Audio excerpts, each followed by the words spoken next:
It was, by all village accounts, a day of rare perfection, the sort of warm, generous summer afternoon that made even the most skeptical souls believe that England, despite her rains and her rationing, her austerity and the dullness of post-war afternoons, could still offer pockets of timeless charm. The summer fete at St. Mildred's Church had long been the pride of Chipping Darnley, a small village nestled between two lazy hills and surrounded by wild meadows that glowed gold this time of year. It was a place where people lived not just among neighbors but among memory's long-standing grudges, whispered romances, and family secrets stretching back generations. It was the sort of place where everyone knew everything about everyone, or thought they did. This year's fete was perhaps the finest yet. If Mrs. Cora Fothergill had anything to say about it, and as everyone knew, she always did, clad in a floral print dress stiff with starch and carrying a clipboard as if it were a royal scepter, Mrs. Fothergill moved with the energy of a woman half her age, her graying bun bouncing with purpose as she supervised stalls, reprimanded late arrivals, and arranged centerpieces with military precision. There was a produce competition, with a shocking number of identical jars of rhubarb preserve, all fiercely guarded by women who swore by secret family recipes. Children's laughter echoed from the far end of the green, where a donkey ride wound, its way past a maypole, its ribbons sagging with overuse. The smell of scones, fried onions, and lavender wafted from the refreshments tent. And presiding quietly from the shade of a large striped parasol near the embroidery table sat Miss Jane Marple, the unassuming yet sharp-eyed spinster from St. Mary Mead. She had accepted the invitation somewhat reluctantly. Mrs. Fothergill was an old friend and remarkably persistent, but now that she was here, she took her place with genteel composure, her hands occupied with a piece of delicate lacework and her mind, as always, observing. Miss Marple's soft blue eyes missed nothing, not the subtle exchange between Mrs. Elspeth Prowse and the widower Mr. Elkins behind the cake table, not the way young Miss Clara Lavery's smile faltered slightly when Mr. Gordon Lacey approached her, nor the way she immediately smoothed her skirt and looked toward the floral display tent, as if searching for escape. Mr. Gordon Lacey had been the subject of village gossip since his arrival 6 months earlier. He had taken up residence at Hollyhock Cottage, previously occupied by a Colonel Ainsley, and his 13 Catsan had made himself known in the village with deliberate charm and an ever so faint air of secrecy.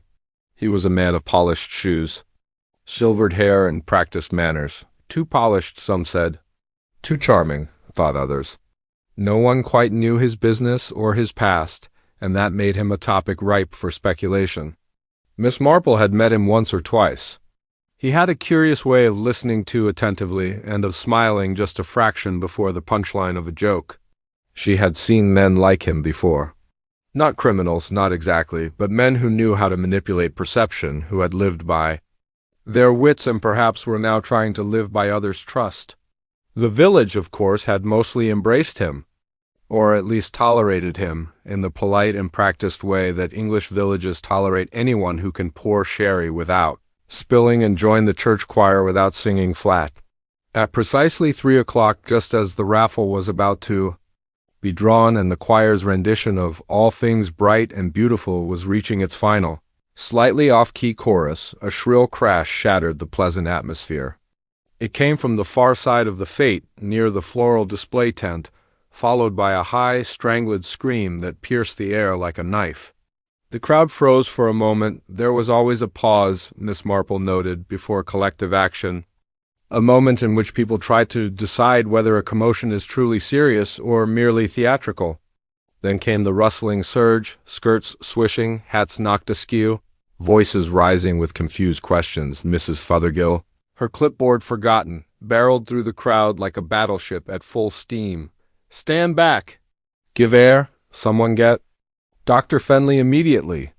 Miss Clara Lavery, the young woman who had screamed, now stood pale and trembling, one gloved hand pressed against her mouth.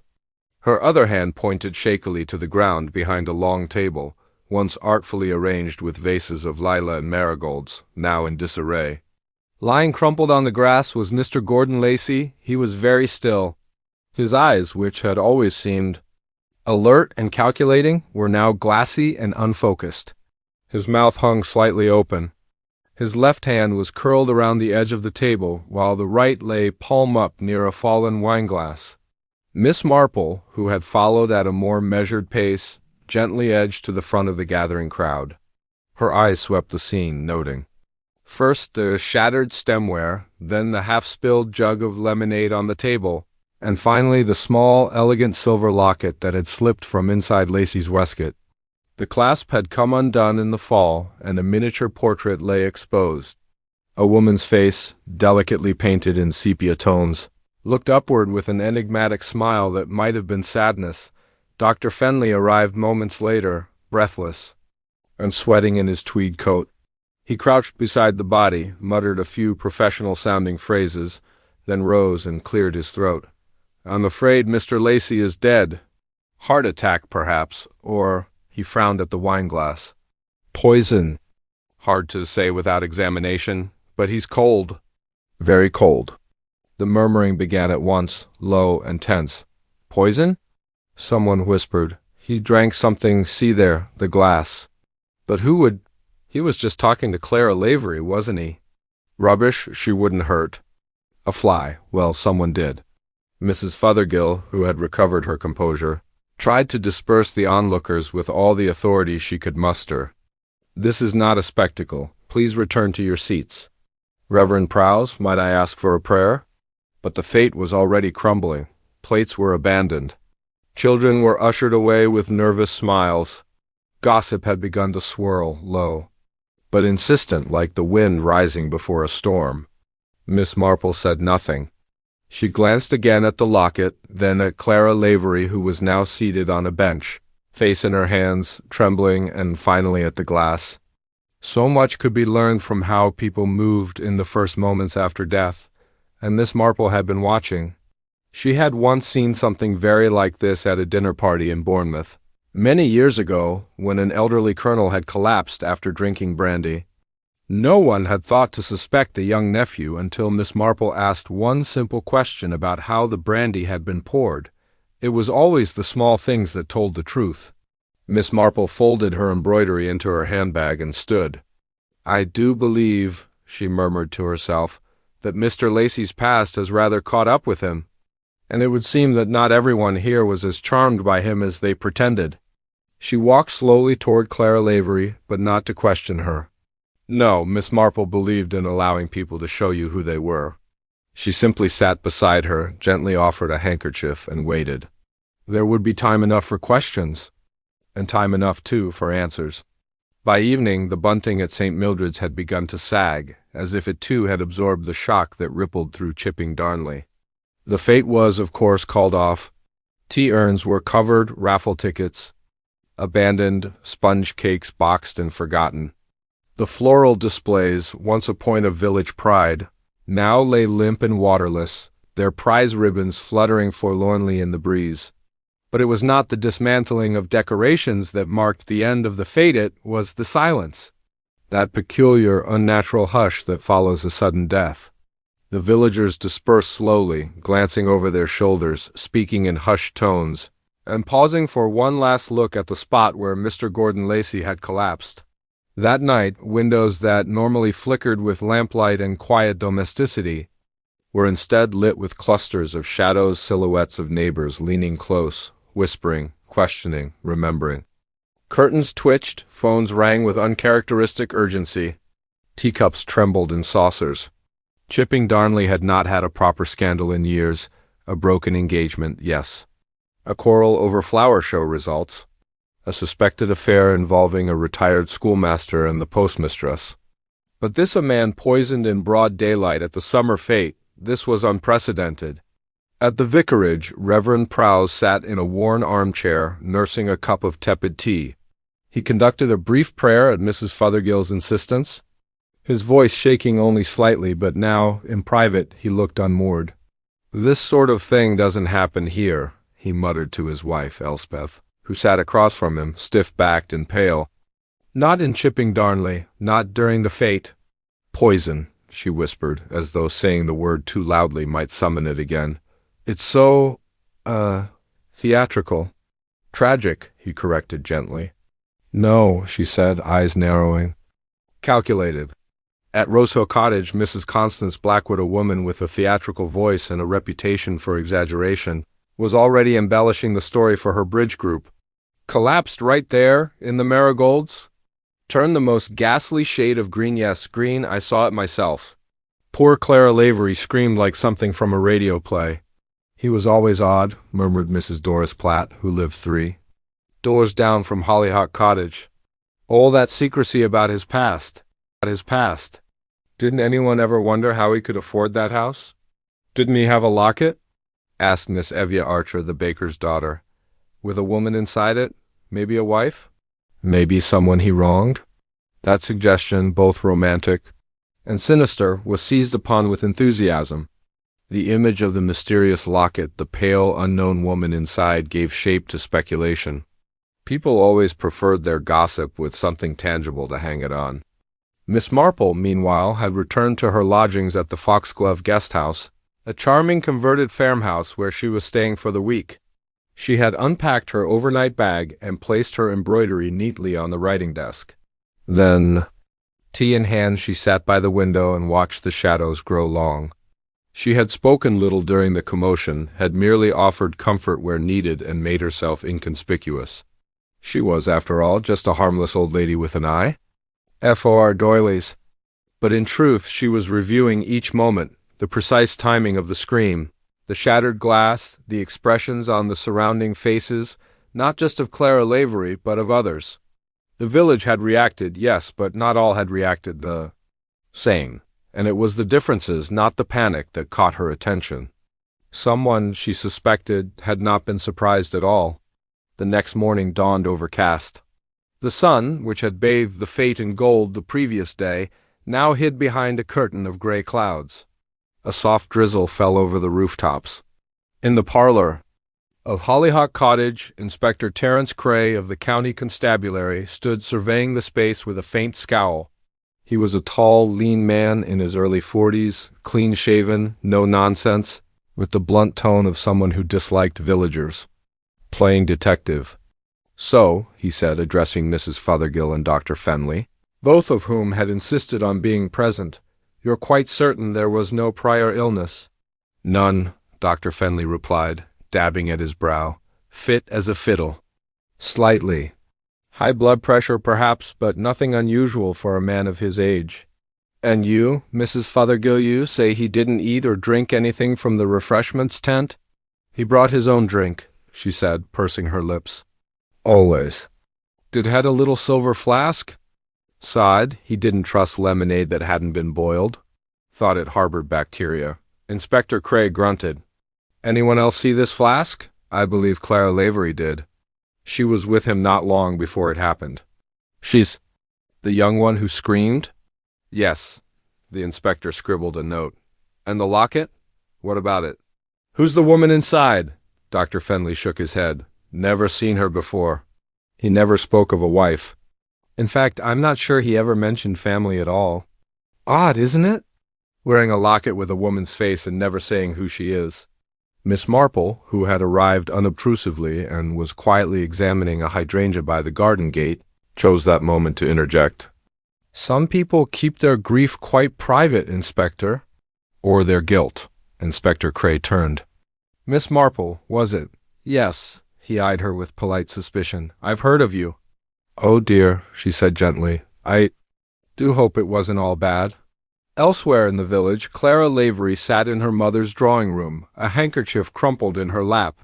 She had been questioned, of course, and had answered everything truthfully, or so she claimed. Yes, she had spoken to Mr. Lacey shortly before he collapsed. No, she hadn't noticed anything odd. No, she hadn't touched his glass. Yes, she'd seen the locket before, but never dared ask who the woman was. Did you like him? Her mother asked softly, watching her daughter's pale face. Clara hesitated. He made me uncomfortable. Why? I don't know. He was watchful. Did he ever touch you? No, never, but sometimes he'd say things that felt wrong, nothing direct.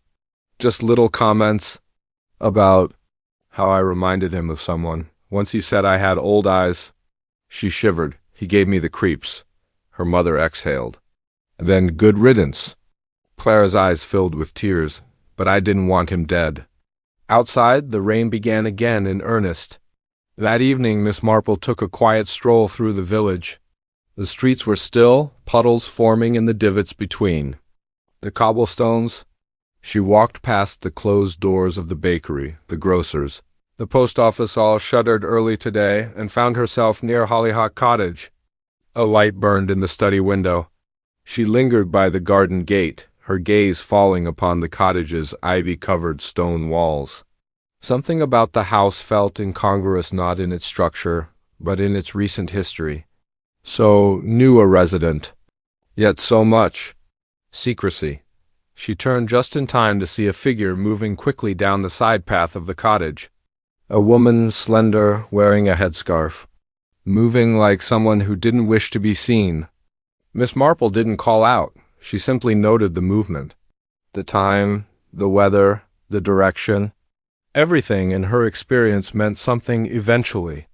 The morning after the fate was met with a low mist that clung to the hedgerows like a secret not quite ready to be told. Chipping Darnley had resumed its routines, or at least the performance of them. The grocer still opened promptly at 8, though he spent more time gossiping over the apples than selling them.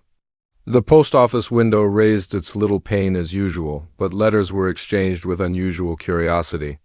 Every face bore the faint crease of inquiry. Life went on because it had to, but it limped. At the Foxglove guest house, Miss Marple finished her soft-boiled egg and neatly folded the newspaper beside her plate. The Chipping Darnley Herald had already rushed to press with its special edition. Mystery at the Summer Fete, man found dead in floral tent. Though it offered very little beyond speculation and a grainy photograph of the scene, still, Miss Marple read it carefully, not for facts but for the tone. Village papers, she knew, often revealed more between the lines than in them. She stepped out into the village by 9:30. The mist was lifting slowly, revealing patches of sun on slate rooftops. As she walked, people greeted her with the sort of solemn politeness reserved for funerals or long-standing illnesses. Some asked after her health with unnecessary concern. Others offered awkward sympathy, as if she'd lost a close friend in Mr. Lacey, though they knew perfectly well she'd met him only twice. In the village square, Miss Marple paused at the war memorial, ostensibly to admire the flower arrangements. In reality, she was watching the flow of passers-by. Human behavior fascinated her. When people believed they weren't being observed, they revealed themselves more honestly. An unwary glance, a moment's hesitation, a too quick stride past a certain door. Her thoughts were interrupted by the sound of rapid footsteps. Clara Lavery, cheeks pink with cold and emotion, was hurrying past with her head low. She had exchanged her fete attire for a simple navy coat and a felt cloche hat tugged too tightly over her brow. "Miss Lavery," Miss Marple said gently. Clara froze, then turned. Her eyes, though reddened, were clear. "Miss Marple," she replied with polite reserve. "I won't keep you long, my dear," said Miss Marple, taking a step closer. "I only wanted to say how bravely you handled yourself yesterday." Clara gave a strained smile. "I didn't feel very brave." "Fear and bravery are not mutually exclusive," Miss Marple said. A point sadly lost on most. Clara hesitated. "Do you think they'll blame me?" "Oh, people will always blame someone," Miss Marple said, her tone mild. "And the more innocent one is, the more suspicious one seems to those who don't understand quiet suffering." Clara gave a soft laugh, more breath than sound. "If you ever need someone to talk to," Miss Marple added, "I'm staying just up the lane." Clara nodded and left with a little more steadiness than she'd arrived. Miss Marple turned back to the memorial. One never asked questions too soon. One simply made it clear that one was listening. By noon, Inspector Cray had set up a modest post at the parish hall. The constabulary, though unaccustomed to such cases, had done their best. A table strewn with notes, a borrowed typewriter, and a constable stationed at the door as if guarding the secrets of the crown. Inside, the inspector rubbed his temples as he reread the initial witness statements. "Nothing but hearsay and hysteria," he muttered. Constable Heath, a serious young man with muddy boots, glanced up. Miss Lavery's the only one who spoke with the deceased immediately before the event, sir. Yes, and she swears. She didn't touch his glass. No one else saw the moment of poisoning. No, the inspector agreed. Which is rather the point. He leaned back in the chair and stared at the locket, which sat in a sealed evidence bag beside the notes. And this blasted thing. He'd had it photographed and sent off for fingerprinting, though he doubted it would yield anything useful. Whoever the woman was, she remained stubbornly unidentified. The back of the locket was engraved with delicate initials, but no surname, no date. A ghost. He flipped through the file of Mr. Lacey's background. Very little there either. The man had rented Hollyhock Cottage through a solicitor in London, paid 6 months in advance. Claimed to be retired from business ventures. No family listed, no emergency contact. The inspector frowned. He wasn't just hiding a past. He'd buried it. Meanwhile, Miss Marple was making what she referred to as small but necessary rounds. Her first stop was at the vicarage, where she brought a jar of quince jelly as a gesture of goodwill and comfort. You must find all this very distressing, she said to Reverend Prowse, who looked more unsteady than usual. It's ghastly, he admitted. We've never had anything like it. Elspeth says we should cancel next Sunday's bake sale. Perhaps delay it, rather, Miss Marple suggested gently. People may need time to feel normal again. He sighed. I can't help but feel I should have known something, said something. Miss Marple tilted her head. Did you ever counsel Mr. Lacey? Once or twice. He was guarded, spoke in riddles, polite but not honest. I suppose that sounds uncharitable. Not at all. Some people polish their words until the truth vanishes beneath the shine. Before she left, Miss Marple inquired after the church records specifically, the visitors' ledger and any volunteer rosters that might show who had assisted in setting up the fete. The vicar seemed puzzled but handed them over. She thanked him and left with them under one arm. Her second stop was at Hollyhock Cottage. The cottage was locked and under constabulary supervision, but Miss Marple was not there to enter. Instead, she examined the garden from the lane. The hydrangeas had been neatly pruned. Someone had cared about appearance. A small bench sat beneath the window, and next to it a detail she'd not noticed before, a tin ashtray with a lipstick-stained cigarette still nestled in its groove.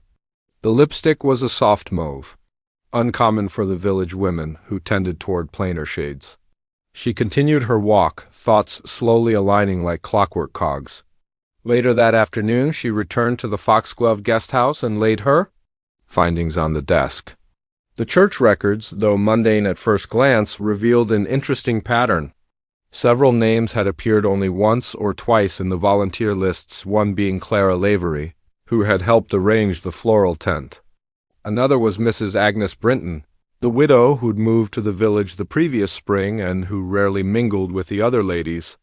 And then there was Mr. Lacey himself, who had, curiously, signed the church donation ledger under a different hand than he used to sign village petitions and fete documents. Miss Marple retrieved the copy of the Locket photograph from her bag. The woman inside looked no more familiar today than she had yesterday, but her hairstyle tightly waved. Bob seemed very much of a certain era. Miss Marple remembered a woman in Bournemouth in 1928 who had worn the same style, a scandalous woman as it happened. She made a note. There were secrets here. Not loud ones, not dramatic, but quiet, subtle truths that would, in time, reveal the true shape of things. And Miss Marple was patient. By midweek, the constabulary's attention had begun to crystallize, just as it always did around the most obvious pieces on the board. Inspector Cray, never one to indulge in village sentimentality, believed in straightforward motive and linear causation. And so, with a growing impatience for what he termed local superstition, he narrowed his focus on the person who, by sheer timing and proximity, seemed most entangled in Mr. Gordon Lacey's final moments, Clara Lavery. The village, with its natural inclination toward conjecture, did not argue. In fact, it began to lean somewhat eagerly into the theory. She was alone with him, wasn't she? Whispered Mrs. Doris Platt to the butcher's wife. Just Before it happened. You know how those quiet ones are? Terribly emotional, that girl, agreed Mrs. Blackwood, lowering her voice. I heard he made advances. Perhaps she snapped. These modern girls so dramatic. She screamed awfully loud, chimed in Miss Evie Archer. Almost too loud if you ask me. And then there's the business with the locket, added Mr. Elkins from behind his gardening paper. Maybe she recognized the woman in the picture. Maybe that's what upset her. Miss Marple, overhearing much of this while perusing the seed packets at Perkins & Sons, said nothing. She merely tilted her head at a packet of foxglove as, though it contained a particularly instructive footnote on human nature, it was also tiresomely predictable. Villages, she knew, tended to respond to disruption by searching for the nearest source of instability.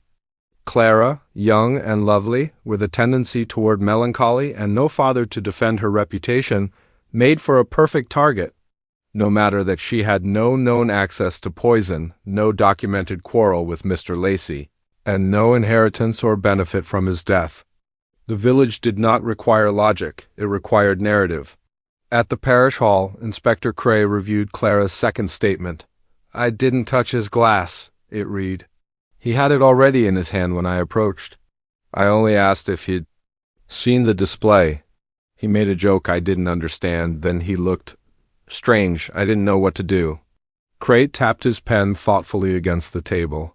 She claimed she didn't know him well, he said aloud, directing the observation to Constable Heath, who was reorganizing the witness files, and yet he said something she didn't understand.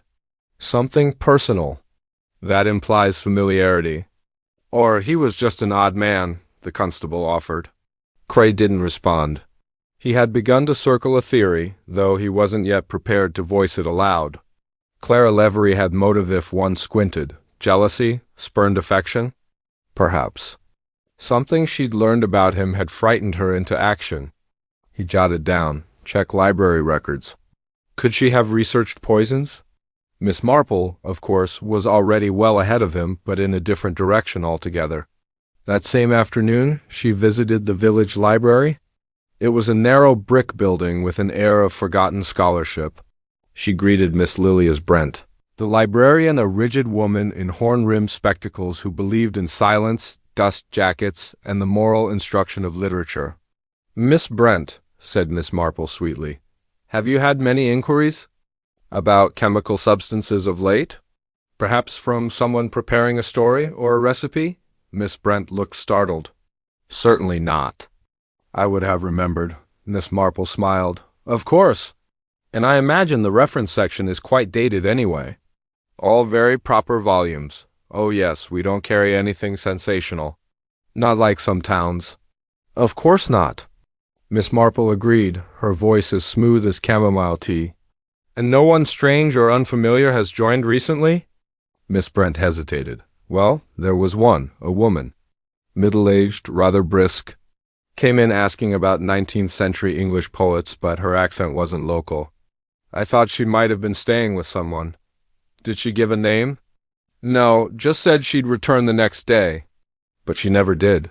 Miss Marple made a mental note. It fit, albeit oddly. There had been a woman, after all, moving furtively by Hollyhock Cottage on the night of the fete. Not a villager. And now here, a nameless visitor asking vague questions in the days prior. The threads were thin, but they were beginning to stretch across the frame. Back in the square, Miss Marple passed Reverend Prowse deep in conversation with Dr. Fenley. She's a decent girl, Terence, the vicar was saying, his tone strained. Clara, her mother taught at the parish school for years. This suspicion, surely it's premature? Dr. Fenley, who had conducted Mr. Lacey's preliminary examination, frowned. There was no sign of physical trauma. No injection site. If it was poison, it had to be ingested. So yes, whoever handed him that glass is central, but it's all circumstantial. You think it could be someone else? Fenley sighed. Plenty of people disliked the man, but not all of them had opportunity. It was an important point and one that Miss Marple quietly turned over as she made her way to the churchyard. There she found Agnes Brinton, the widow who had appeared in the church records as an infrequent volunteer, Mrs. Brinton stood in front of the memorial bench with her collie at her side, staring at a weathered headstone with a furrowed brow. "Such a peaceful spot," Miss Marple said, approaching gently. Agnes turned, startled. "Oh, yes, I suppose it is." "You knew Mr. Lacey?" Inez's mouth tightened. "Not well. We nodded on walks. He was very private, wasn't he? That's one word for it." Miss Marple waited. After a moment, Agnes said, "He came here for a reason. Not retirement, not peace and quiet. I think he was hiding." "From what?" "I don't know. But I recognize the kind of tension he carried. I've seen it in men who've been dishonest with themselves for years." Miss Marple gave a faint smile. "You're very observant," Agnes shrugged. "You have to be when you've lived alone long enough." There was something in her eyes, compassion, yes, but also weariness and perhaps something more, knowledge. The kind that comes not from gossip, but from shared experience. Back at the parish hall, Inspector Cray prepared to formally question Clara Lavery again. She arrived looking composed but tired. Her hands trembled slightly as she removed her gloves. "Miss Lavery," Cray began, "we've spoken to several people who mentioned Mr. Lacey's interest in you." Clara stared at him. "I never encouraged it. He told someone you reminded him of someone he once knew." "Did he ever show you the locket?" "Yes, he didn't tell me who she was, just that it was someone he lost." "Did you think he meant you to see a resemblance?" "I don't know. Maybe it was uncomfortable." "Why didn't you report it?" "To whom?" Clara's voice cracked slightly. "He hadn't done anything, just said strange things.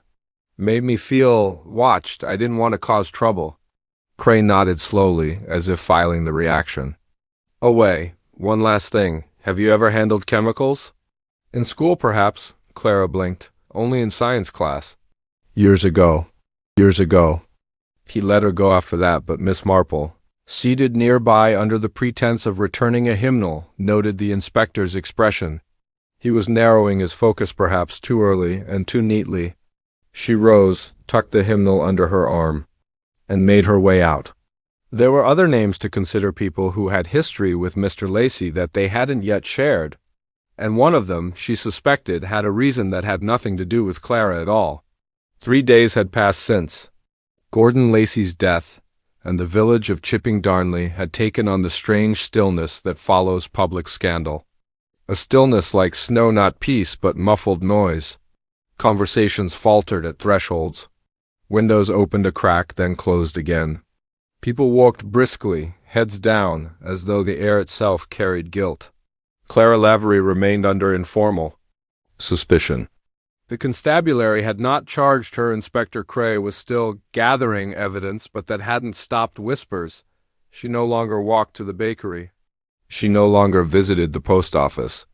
Her only appearance had been at morning service on Sunday, where her bowed head and trembling hands drew as many stares as prayers.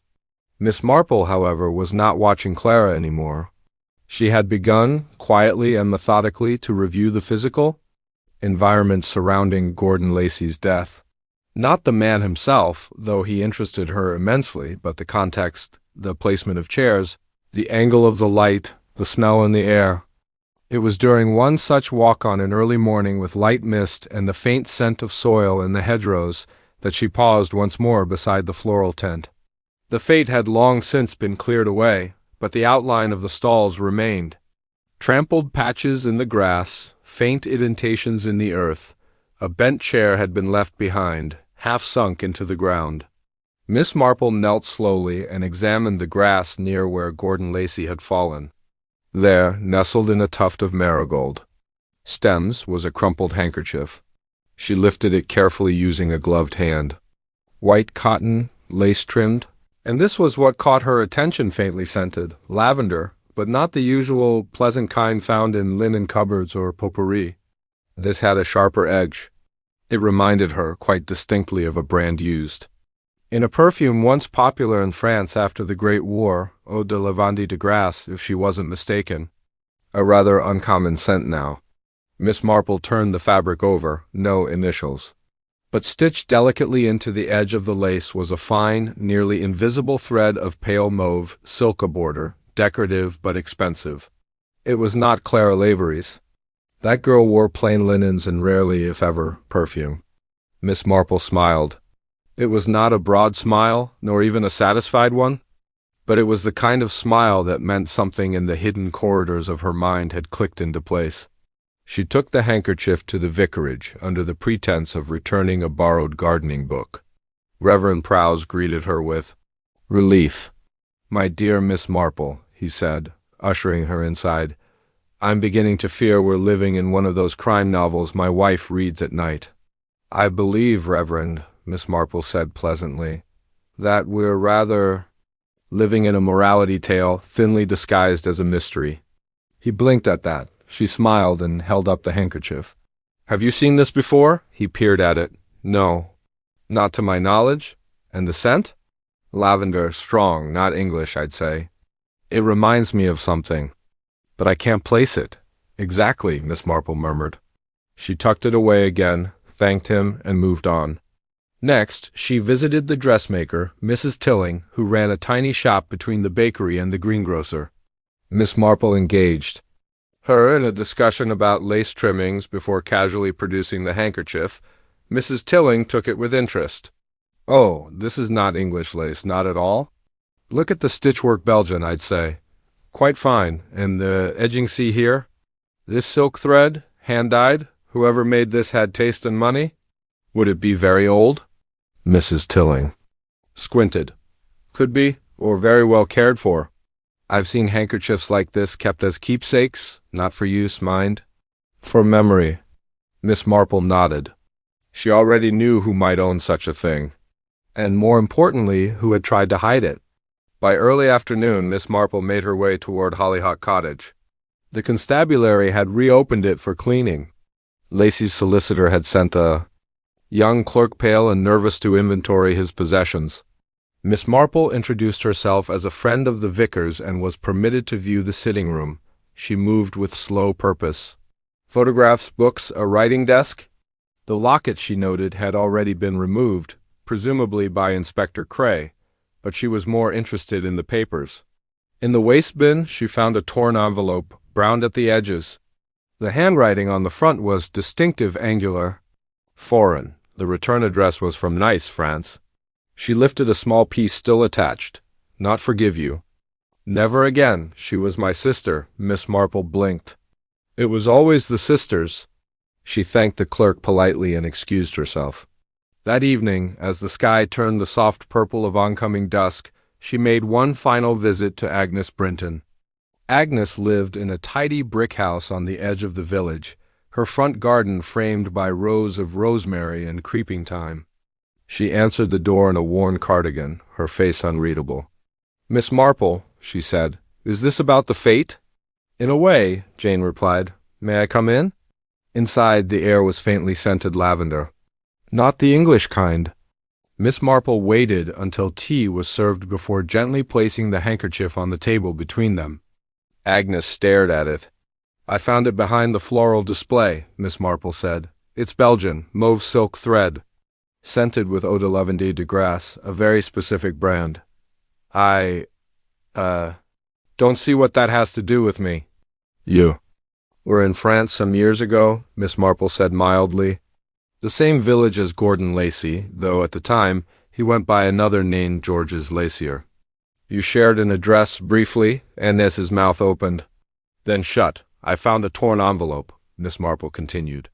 "It was from a woman in Nice, someone who knew him, someone angry. A sister, perhaps?" Silence. Agnes looked down. "Yes," she said finally. "Her name was Elise, my sister."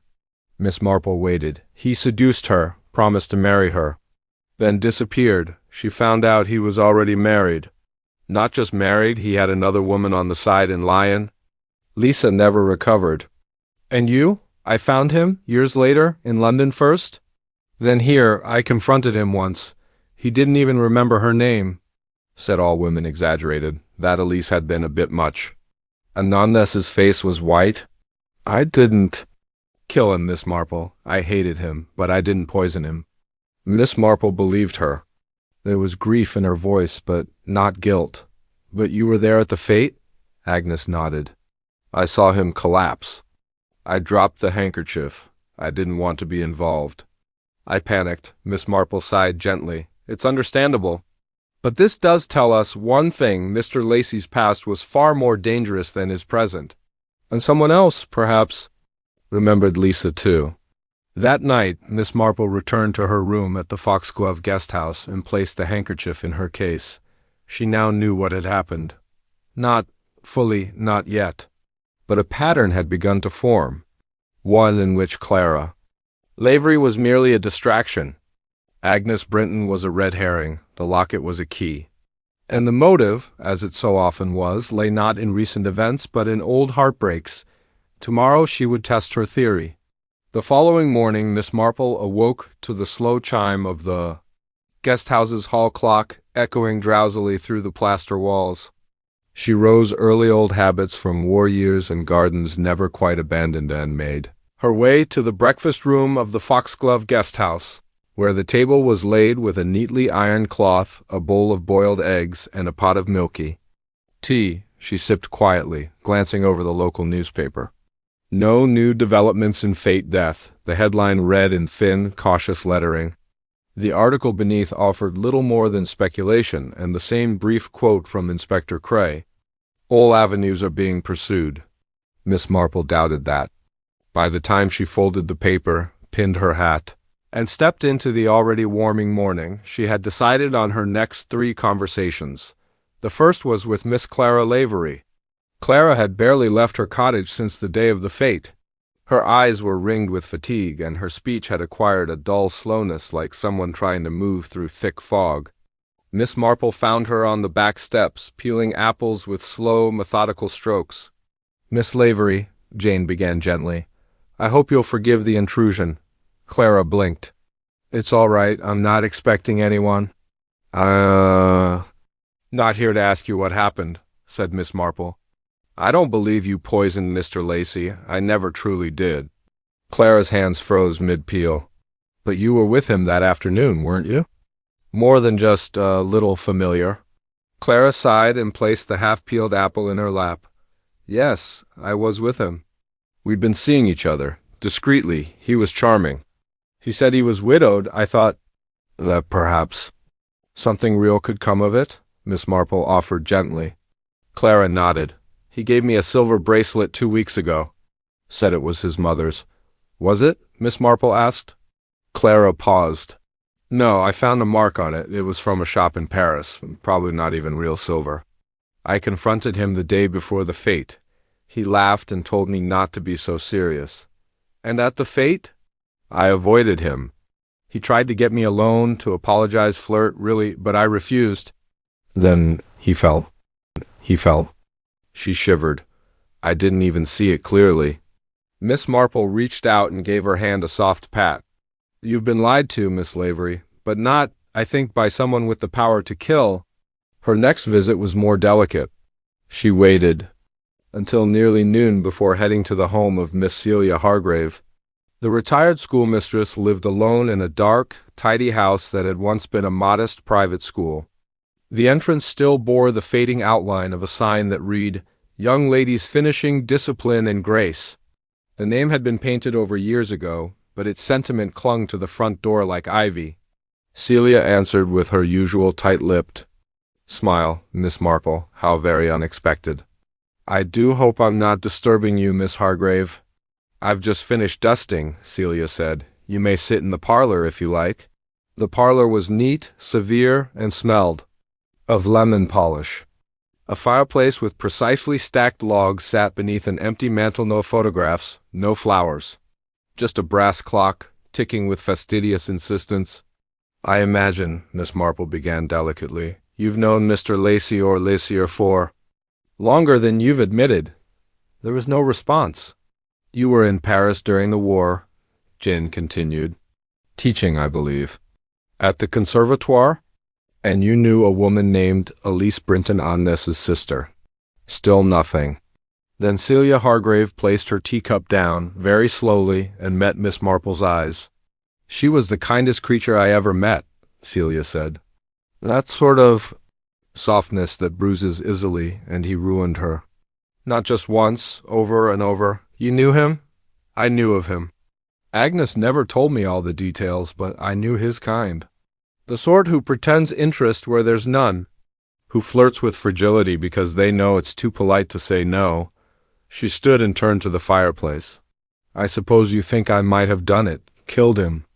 I think, Miss Marple said gently, that you're capable of many things, Miss Hargrave, but not of murder. There was a long silence. Then Celia turned.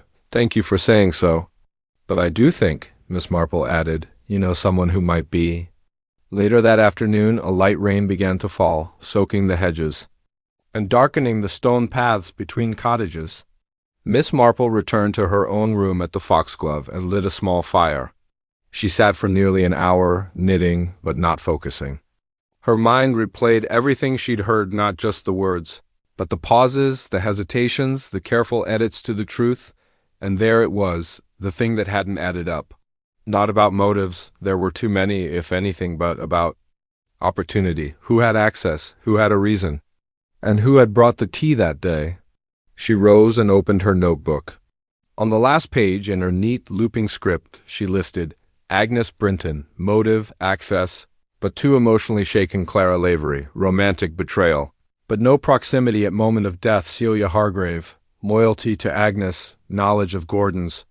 Past Reverend Prowse, overheard speaking of sins coming home, Mrs. Cora Fothergill, organized the tea service at the fete. Miss Marple paused at the last name, Mrs. Fothergill, the ever-efficient organizer.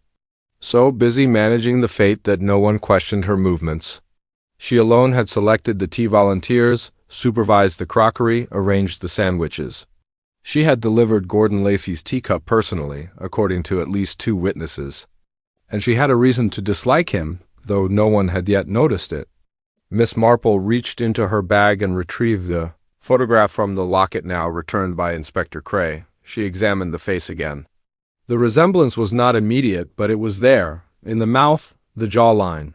The woman in the Locket could very well be a younger version of Cora Fothergill. Or her sister, a sister, again. How very often it came back to sisters. That evening, Miss Marple made a quiet call to Agnes Brinton, asking her to join her at the vicarage the following morning. Then she sent a brief note to Mrs. Fothergill. Would you be so kind as to bring the records from the fete to the vicarage at 10 a.m.? I believe you may be able to clarify something of importance. She signed it without flourish. No accusations. No dramatics.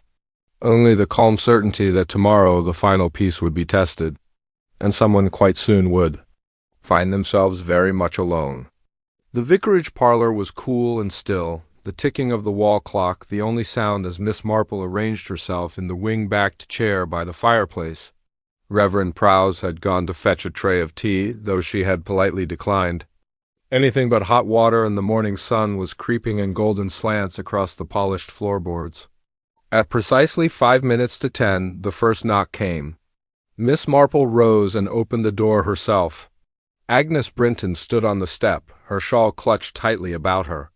She looked thinner than usual, as if something vital had been slowly draining from her over the past few days. "Come in, dear," said Miss Marple, guiding her gently. "You'll want to be seated before she arrives." "She?" Agnes blinked.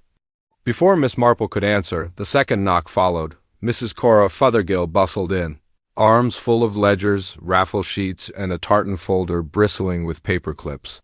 "Terribly sorry if I'm a minute or 2 late," she said, brushing a curl from her forehead. "I had to double-check the committee expenses. We were a little over on the bunting, I'm afraid." Miss Marple smiled warmly. "Not at all, Mrs. Fothergill. Won't you sit down?" Cora set the papers down on the low table and dropped onto the adjacent settee, her expression unreadable. Agnes sat opposite her, eyes fixed on her lap. "Thank you both for coming," Miss Marple began, her tone light, as though she were hosting a book club and not inching toward the heart of a murder. "I've been thinking," she continued, "about records. Not just fate accounts, though those are quite interesting, but older records. Photographs, names, addresses. Things that go missing or turn up where they shouldn't." "I'm not sure I follow," Cora said tightly. "I believe," said Miss Marple, "that there was a letter. A very old letter, Meant for Agnes. Agnes stiffened. What letter? Miss Marple turned to her. Your sister Lisa was in Paris, was she not? And involved perhaps foolishly with Gordon Lacey or someone very like him. After she passed away, suspiciously young, I think she may have tried to send something. A letter of warning or confession? Agnes shook her head slowly. She never wrote me anything. But someone intercepted it, Miss Marple said gently. Or destroyed it before you could read it. Cora Fothergill's knuckles whitened. You were friends with Elise, Miss Marple said, not asking but stating. You were both girls together, perhaps even relatives? Cora's face flickered with something like fear, quickly replaced with irritation. She was my cousin, my younger cousin. We were close once. She must have confided in you, Miss Marple continued. About the man. The one who charmed her and left her perhaps when she was carrying something more than a broken heart. Agnes gasped. Cora stood up abruptly. This is outrageous. If you've brought me here to accuse me of something— No, Miss Marple said soothingly. Not an accusation. Just observation and logic. Elise was betrayed. You knew it. You tried to protect Agnes from the truth. But perhaps you also wanted justice in your own way. Agnes rose now too, her expression unreadable. You knew Gordon Lacey, she said slowly, looking at Cora. You recognized him when he came to the village. That's why you never liked him. You knew he wasn't just a new arrival, he was him. Cora looked away. I knew. The moment I saw him. You never told me, Agnes whispered. I wanted to, Cora said, voice cracking. I wrote the letter she'd meant to send, rewrote it, rather. Told you everything, but then I tore it up. I couldn't bear it. You were so fragile after Elise, and he was gone. I thought it wouldn't matter anymore. Miss Marple nodded. Her face kind. It mattered very much, she said. But I didn't kill him, Cora said fiercely. Whatever you think, I may have hated him, but I didn't poison him. I wanted to, but I didn't. And I believe you, Miss Marple said softly. Cora slumped back into the chair. The room was very quiet. Then Reverend Prowse returned, bearing a modest tea tray and entirely unaware of the emotional wreckage, now strewn across his parlor. It was later that day, while Miss Marple strolled quietly through the vicarage gardens, that another piece of the puzzle presented itself, not in the form of a person, but an envelope. The Reverend's housekeeper, a stiff and no-nonsense woman named Mrs. Slade, had found it behind a chest of hymnals near the parish office. I imagine it got kicked under during the fete, she said briskly, handing it to Miss Marple. It was stuck beneath that old kneeler cushion. Miss Marple examined the envelope. The paper was of a heavier grade, expensive, and unsealed. The front bore only a name, Mr. Gordon Lacey, in thin black ink. Inside was a single sheet of paper. It read, You don't know who I am, but I know you. I remember what you did in Paris. You ruined her life. You lied. She was with child when she died. If you have any decency left, leave this place before. The past comes calling. You'll not be warned again. There was no signature. Miss Marple folded the letter and tucked it carefully into her handbag. Another twist indeed. That evening she dined quietly at the Foxglove, declining invitations from both Clara Lavery and Celia Hargrave. She sat near the fire with a modest supper, her eyes half closed, listening as the other guests chattered about the local flower show and Mrs. Dilling's runaway spaniel. In the corner, Agnes Brinton sat with Celia Hargrave. Neither was speaking. Their tea had gone cold. Miss Marple finished her soup and wiped her lips delicately. It had all been much simpler once. A man had died. A cup had been poisoned. Someone had hated him enough to do it. But now the web had grown larger, encompassing heartbreaks, betrayals, concealed family ties, and a child never born. And through it all someone had lied very well indeed. But not perfectly. Miss Marple saw the lie now not in what had been said, but in what had not. One small inconsistency, one misstep. Tomorrow she would press just gently enough to make the cracks appear. Miss Marple had always said that people showed their true selves when they thought they weren't being watched, or when they believed they had the upper hand. That morning, as she arranged her small wicker basket and donned a modest straw hat with a navy ribbon. She had every intention of allowing one particular person to feel both unobserved and in control. It was just past 10:30 when she stepped out from the ivy-covered gate of the vicarage and made her way toward Lavender House, a neat Edwardian dwelling perched on the curve of Rose Lane. The garden, like everything about the place, was symmetrical and overly manicured, with box hedges that looked like they were trimmed with a ruler and petunias growing in identical ceramic pots. The house belonged to Celia Hargrave, the quietly severe widow with a mysterious calmness that seemed, to Miss Marple, altogether too deliberate. Celia was in her conservatory, seated beneath a fan-shaped window and brushing breadcrumbs from her beige cardigan. She did not rise when Miss Marple was shown in by the housemaid, but she offered a stiff smile and gestured toward the chair opposite her. "Miss Marple," she said, "this is a surprise." "I do hope I'm not imposing," Miss Marple said sweetly, settling in. "I so seldom call on people unannounced. But I had something on my mind, something curious, really, and I thought I might find your thoughts helpful." Celia gave a faint, guarded nod. "Would you like tea?" "Oh, yes. If it's no trouble at all. Weak, if you don't mind. Dr. Hayworth says I must be kind to my kidneys." The housemaid was sent away, and Miss Marple glanced around. The conservatory was immaculate, though impersonal. No family photographs, no signs of warmth. Just symmetry, silence, and the scent of over-perfumed lilac. "You know," Miss Marple began, "it's remarkable how easy it is to forget certain details, tiny ones. But sometimes they come back at just the right moment." Celia raised an eyebrow. "How philosophical of you." "Oh, I don't pretend to be profound," Miss Marple chuckled. "But I do notice things.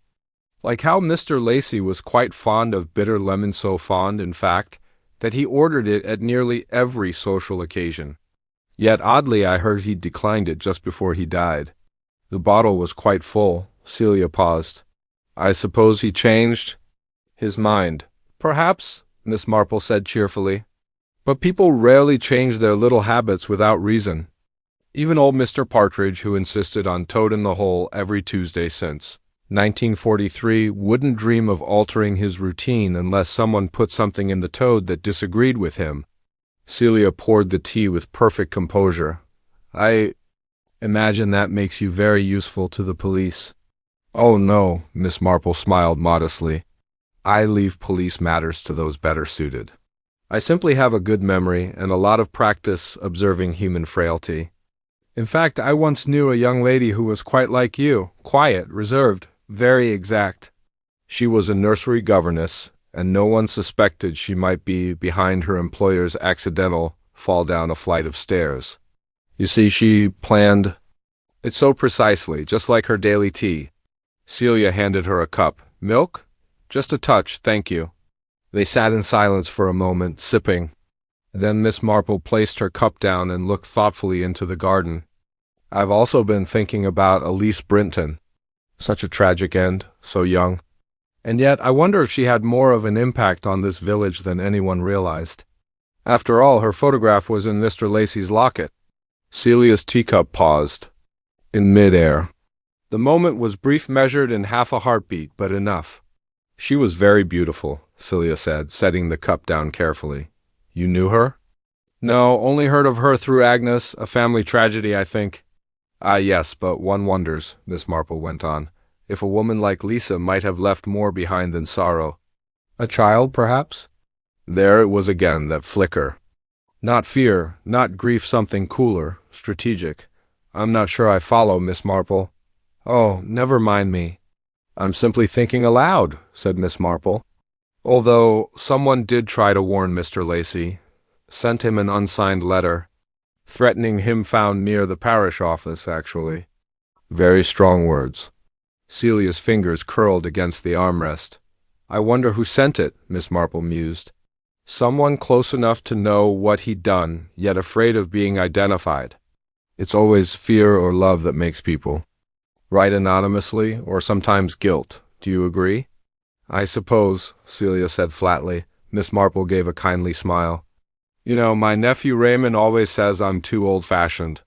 But I think it's exactly that old-fashioned instinct that helps one spot inconsistencies. Like when someone says they don't know a person, but uses their first name without realizing. Celia turned toward her. When did I do that? Oh, only a moment ago, said Miss Marple with perfect innocence. You said Elisa, but I hadn't mentioned her Christian name. Not since the garden party. Curious, isn't it, how certain names slip so easily from the tongue when they've been spoken before? There was a long pause. Celia's face had changed, not crumpled, not broken, but sharpened as though some veil of patience had been lifted. I suppose we all make slips, she said. Indeed we do, Miss Marple said softly. The tea was finished shortly after. Celia did not offer another cup. As she left, Miss Marple paused by the front door. You've always kept Lavender House so orderly, she said. Quite admirable, really. I do wonder, though, if it's possible to keep everything so perfectly aligned forever. Sometimes, you see, things fall out of step. A letter goes astray. A secret reemerges. And then one must make a choice whether to confess or continue. Celia met her gaze squarely. And what do you think I've chosen, Miss Marple?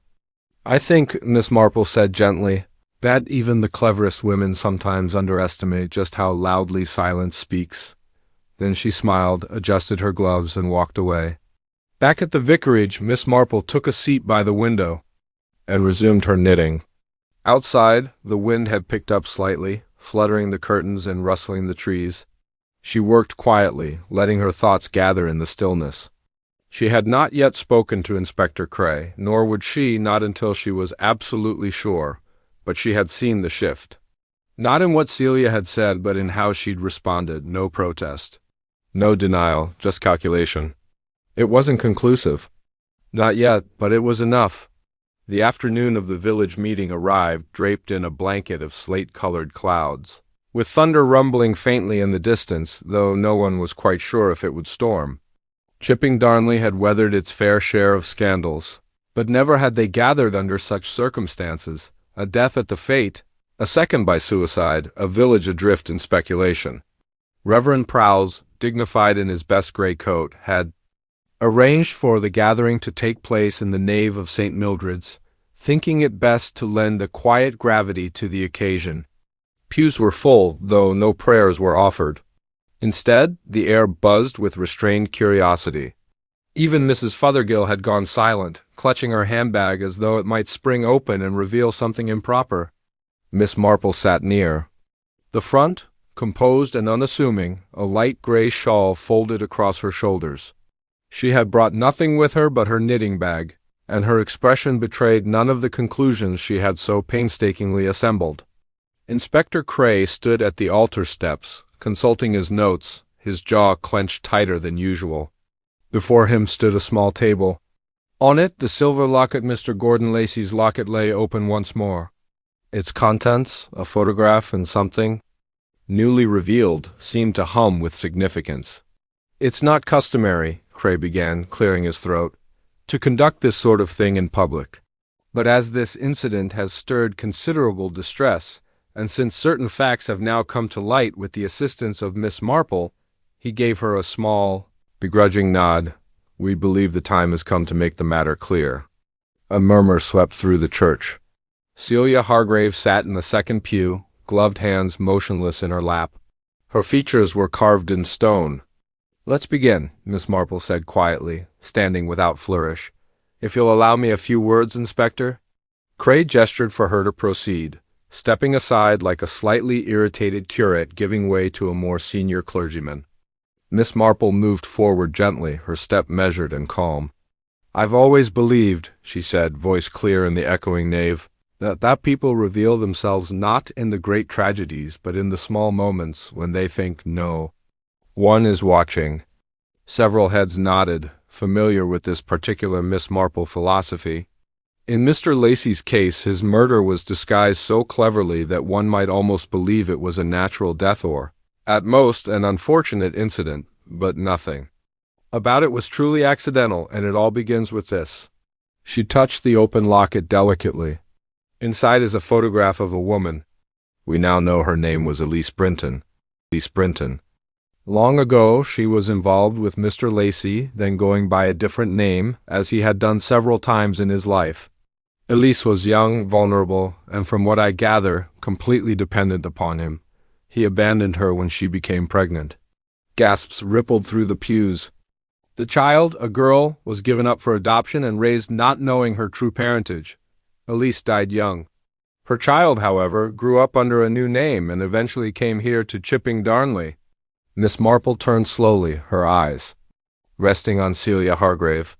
You knew the truth, didn't you, Mrs. Hargrave? The silence stretched. Then Celia spoke, voice steady but low. Yes, she said, I knew. The confession was not dramatic. No tears, no gasps, it was quiet like the woman herself. I received the locket in the post from an old friend of my mother's, someone who had kept it after Elise passed. She had never known what to do with it. But she discovered where Mr. Lacey had moved under a new name, of course, and sent it to me. With it came a letter from Elise. A copy, really? Describing everything. She had loved him, and he had left. Left us. Miss Marple inclined her head sympathetically. And you came here to confront him. I came here, Celia said, to remind him that his past hadn't disappeared. That even men who reinvent themselves cannot erase what they've done. To others, Inspector Cray stepped forward. Did you write the anonymous letter? Celia hesitated, then shook her head. No, I wanted to confront him privately, not like that. Miss Marple looked at her more closely. Then you must have known someone else had discovered the truth. A long pause. Then Celia whispered, Agnes. A sharp murmur surged through the church. My cousin, Celia continued. We were close growing up, and she always suspected that my background wasn't what it seemed. She asked questions. When I finally told her the truth about Elise, she was furious, not at me, but at Mr. Lacey. She worked at the solicitor's office, she looked into him, found discrepancies in his past. She knew he'd changed his name more than once. She said he needed to be exposed. I begged her not to make trouble. Miss Marple's voice was soft, but she wrote the letter anyway. Celia nodded. I never knew she'd done it until after he died. When I found her after she took her own life, I found a second letter, one she never posted. It was longer. She said she thought he might try to harm someone if she pressed further. That he wasn't simply guilty, he was dangerous. Inspector Cray folded his arms. Then who poisoned him, Mrs. Hargrave? Celia's gaze did not waver. I did. The words settled like frost. I confronted him privately, the day before the fete, she said. He laughed. Said my mother had been a fool, sighed I was a fool, and that no one would believe a word I said. That it was all so long ago, no one would care. I left. But the next day I saw him at the fete, drinking his usual bitter lemon, and I acted. Miss Marple's voice was almost kind. It was in the cordial, a crushed compound of foxglove digitalis stirred into a small bottle I kept. In my handbag, I swapped it when he wasn't looking. The symptoms matched a natural cardiac event. Inspector Cray stepped forward, cuffs clicking. Mrs. Hargrave, you understand that I have to... Yes, she said calmly, rising. I don't regret it. But Miss Marple touched Cray's arm gently. If I may, she said. Before you take her away just a moment more. She turned to the assembled villagers. This was not a crime of greed or envy. It was a tragedy layered and long in the making. A reminder that secrets, no matter how deeply buried, find their way back into the light. There was no applause, no outburst. Only a silence laced with quiet, heavy understanding. Celia Hargrave walked out of St. Mildred's beside the inspector, her head held high. Miss Marple sat down again in her pew, hands folded over her bag. She did not speak again for some time. In the days that followed the gathering at St. Mildred's, a curious quiet settled over Chipping Darnley, the sort of hush that follows a storm not only of weather, but of revelation. The hanging baskets in the village square, once bursting with geraniums and petunias, drooped under the weight of a soft drizzle. The bunting from the fete, weathered and sagging, still fluttered in tatters as though unsure whether to celebrate or mourn. Miss Marple, ever a creature of habit, had resumed her morning walks. taking the longer route past the old smithy and around to the east path by the orchard, where she could avoid the chatter of the high street. She found it soothing, this return to quiet routines, though nothing in the village felt quite the same. At the high street tea room, the few remaining locals who dared gossip did so with guarded eyes and hushed voices. "Never thought Celia Hargrave of all people," murmured Mrs. Fothergill, stirring her tea with excessive energy. "She always was so polished," said Mr. Calthorpe, the retired schoolmaster. "One forgets that grief and decorum can exist in the same person." Only Mrs. Blount, the widow from Ivy Hill, seemed to speak plainly. That poor girl had been carrying a ghost her whole life. Who knows how many of us are? No one contradicted her. Celia had been remanded to a women's holding facility outside Market Basing, awaiting formal arraignment. The police, satisfied with her confession, had closed the file on both Mr. Lacey and Agnes Pirbright, ruling the latter's death a suicide without external provocation, though Miss Marple, for her part, felt it was a conclusion too tidy for a life that had ended so painfully. She did not say so aloud. Instead, she busied herself in her garden. Snapdragons needed thinning. The lilla were pushing up against the violets, unruly and persistent. Her hands found comfort in the soil, even as her thoughts lingered elsewhere. That evening she received a visitor. Lenora Lacey, newly widowed, had shed her performative grief. Gone were the theatrical sighs and lavender handkerchiefs. She arrived in simple gray, a far cry from her usual peacock-hued wardrobe. "May I?" she asked quietly at Miss Marple's garden gate. "Of course, dear," said Miss Marple, rising from her bench. They sat together under the pergola where the honeysuckle had begun to bloom. "I suppose I should say thank you," Lenora began, "though it feels strange to do so under the circumstances." Miss Marple gave her a gentle smile. "Truth, my dear, is rarely tidy, nor are the thanks it demands." Lenora looked out at the garden. "You know, I didn't love Gordon. Not in the way people think. I admired him at first. He had a kind of brilliance about him. A cruelty, too, though I didn't see it soon enough." Miss Marple nodded, her needles softly clicking. "Some men possess a charm that blinds until it doesn't. I thought marrying him would give me a kind of strength," Lenora said. "A position. But I ended up feeling smaller with each passing year, as though I were playing a part in a play I hadn't written." She hesitated. "I knew about Elise. Not her name, not the details, but I knew there had been. A girl, he mentioned it once, late at night after too much brandy. He laughed about it." Miss Marple looked up from her knitting. "And you said nothing?" "I said nothing," Lenora replied, "because I was afraid of becoming her, of being replaced." The older woman gave a soft sigh. "We all carry ghosts, Mrs. Lacey. Some are our own, others we inherit." There was a long silence between them, companionable in its way. Then Lenora stood. "I'm leaving Chipping Darnley," she said. "Going to stay with my sister in Bath. I think it's time I remembered who I was before I met Gordon Lacey." "I think that sounds quite wise," Miss Marple said, standing with her. They did not shake hands. Instead, Lenora simply nodded and walked away. Later that evening, a light knock came at Miss Marple's front door. It was young George, Prowse, the Reverend's nephew and sometime odd jobs helper. He stood awkwardly, hat in hand, shifting his weight from foot to foot. "Miss Marple," he said, I just wanted to say I'm sorry." "Oh?" she asked, curious. "For laughing that day?" "At the fete when Mr. Lacey drank his cordial and made that little speech, I laughed. I thought it was all a silly show, and now—" Miss Marple stepped forward and put a light hand on his shoulder.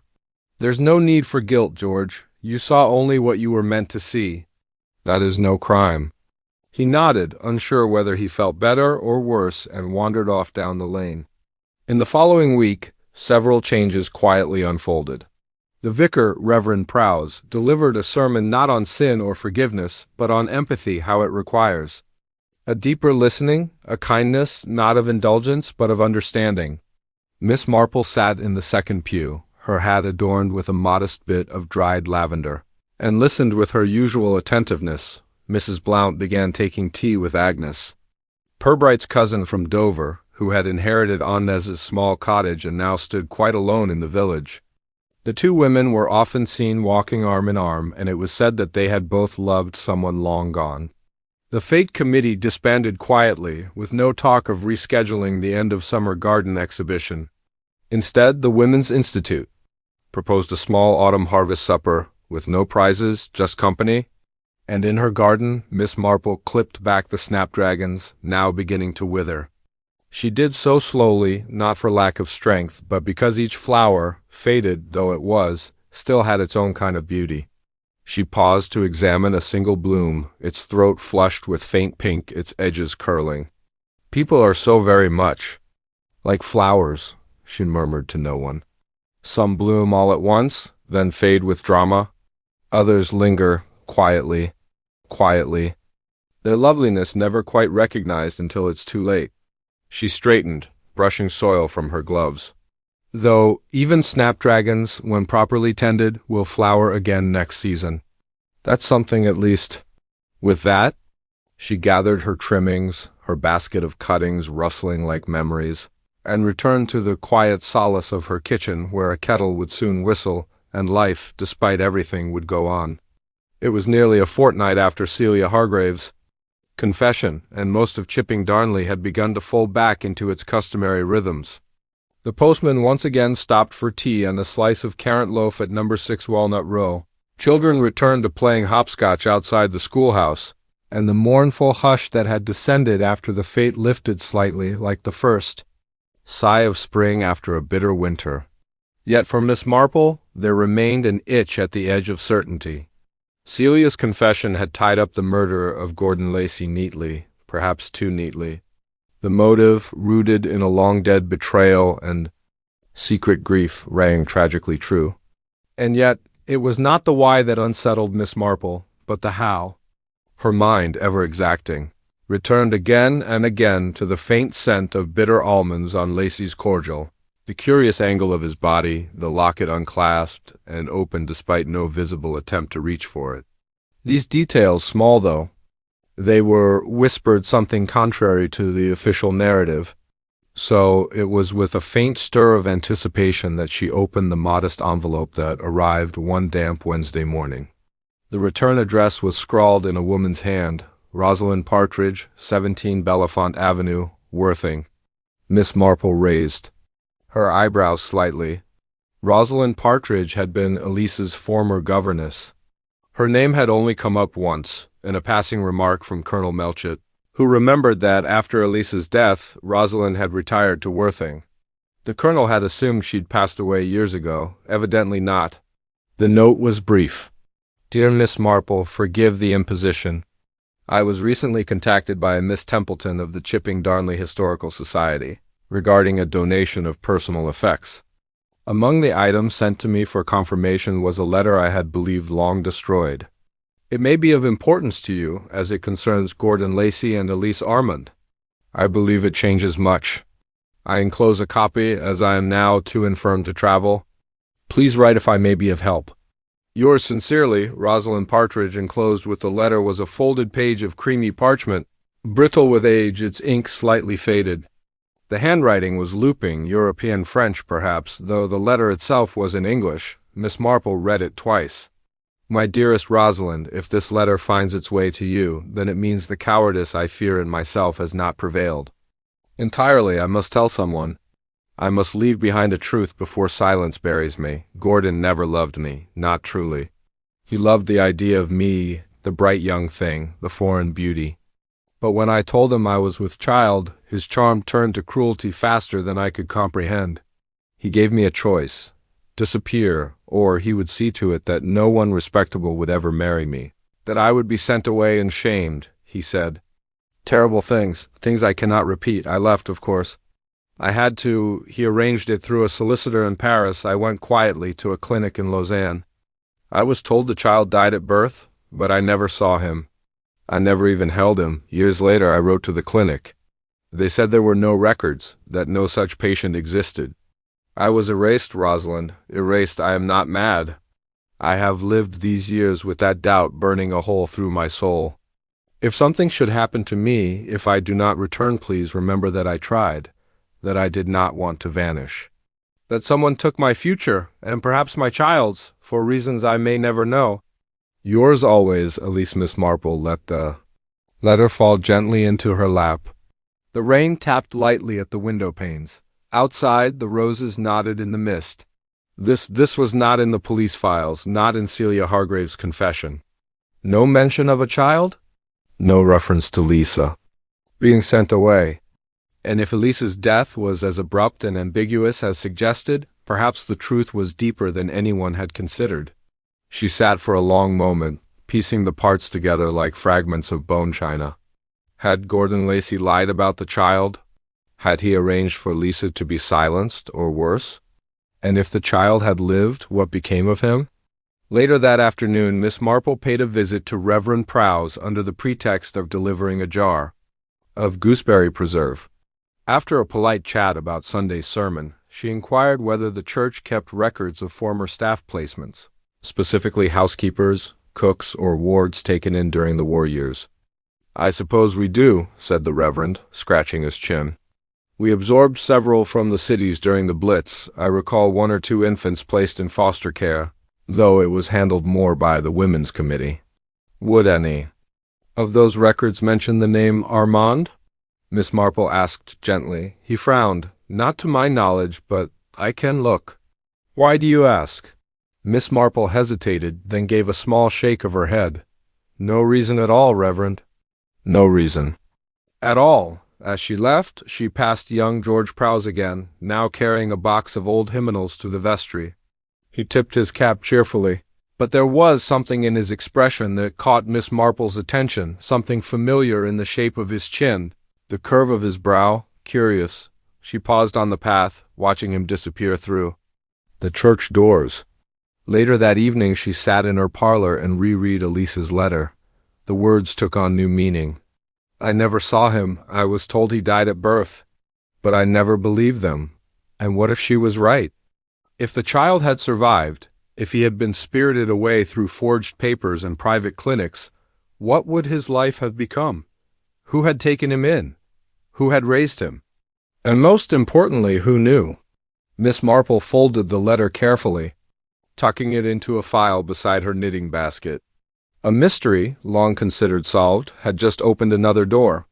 A truth, buried beneath layers of grief and deception, was beginning to breathe again. The past, it seemed, had not finished speaking. The Chipping Darnley Women's Relief Committee had long since ceased to operate its once vital wartime duties, having faded into dusty minutes and tea-stained ledgers stored in the vestry of St. Mildred's Church. The committee's official motto, "Preserve, Provide, Protect," still adorned the top of its stationery, though the grand words now appeared faint and sun-bleached. Miss Marple had written a polite letter to Mrs. Joan Trasker, the last surviving secretary of the committee and a woman of sharp memory and sharper judgment. With a kind of brisk nostalgia, Mrs. Trasker had agreed to meet Miss Marple in the vestry to retrieve the committee's records. "Didn't think anyone would bother with those old ledgers again," Mrs. Trasker said as she produced a small iron key from her handbag. "Still, I suppose if anyone can make sense of what's in them, it's you, Miss Marple." They made their way through the narrow side door of the vestry. The room was musty and lined with wooden shelves, most filled with outdated hymnals and boxes of unclaimed lost property. Mrs. Trasker removed a heavy, cloth-bound volume from a metal filing cabinet and set it reverently on the long oak table. "This one covers the years 1938 to 1948, she said, tapping the cover. "That's your window, isn't it?" Miss Marple nodded. "I always did keep it in good order," Mrs. Trasker added, peering over her spectacles. "Now, what exactly is it you're looking for, dear?"